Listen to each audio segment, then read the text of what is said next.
This comes from a particular kind of tradition among the early Buddhism in Tibet, early, much before it was stratified into lamas and so on and so forth. You know that the Buddhism went to Tibet quite late, much after Gautama Buddha's time. There was a Tibetan king, I'm just giving you the background, no need to understand. There was a Tibetan king called Trisong who found his praja, his people, being very cruel and bloodthirsty and having wars all the time. So he decided maybe if Buddhism is brought in, these people may improve, non-violence and peace and so on. Chinese tried to make them peaceful by marrying away some princess to the rulers, but it didn't work. The princesses also became violent. Then, what did Trisong do? He invited a monk belonging to the ancient Buddhist order called Sutrayana. I'm sorry, I don't like to call it Hinayana. It's not a lesser vehicle. Sutrayana is the Buddhism, original Buddhism, which depends only on the Diamond Sutra, the words of the Buddha. His name was Shantarakshita.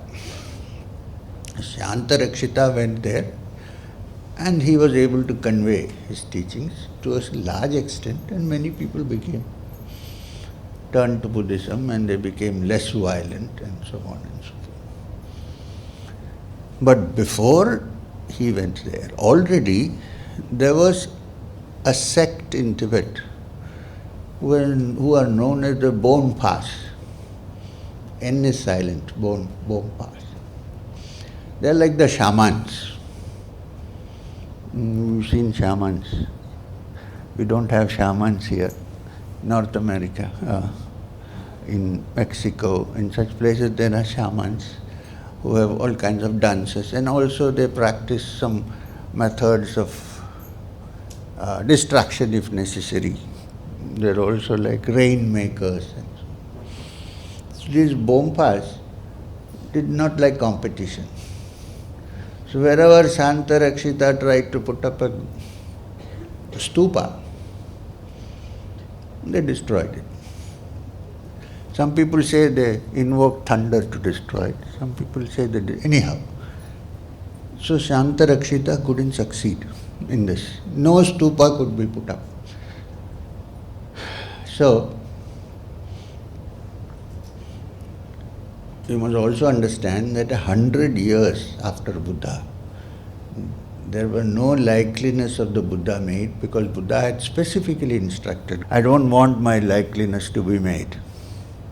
For 100 years after him, the stupa was merely a stone with an umbrella on it to show that there is the Buddha there. The Buddha that you see today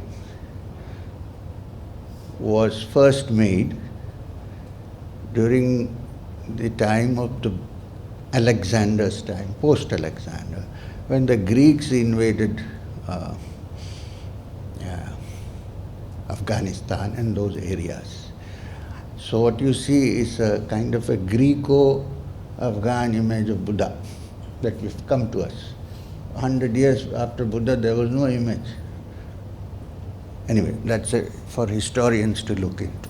So, when Shantarakshita could not manage the Bompas, he suggested to the king that there is an Indian, not Indian, though Udyan was those days in Afghanistan, near Afghanistan, quite close to Gandhar, from where Gandhari came. And it was part of the larger territory of the ancient Bharat.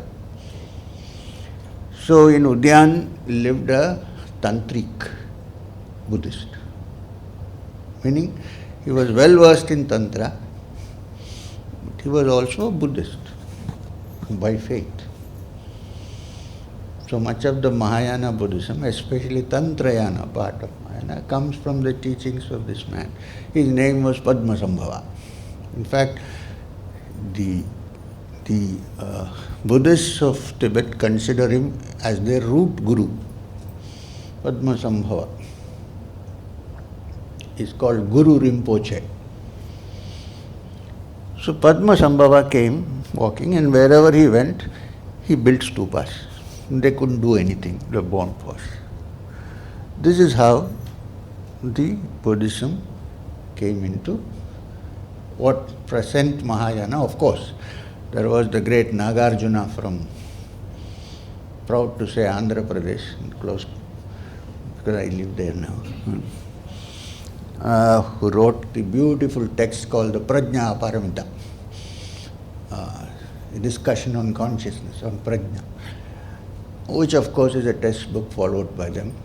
Anyway, so this tradition, the first tradition that came from Padmasambhava, in some pockets it's still there. There's nothing to do with the lamas or the hierarchy or any other system. They're called the Dzogchen.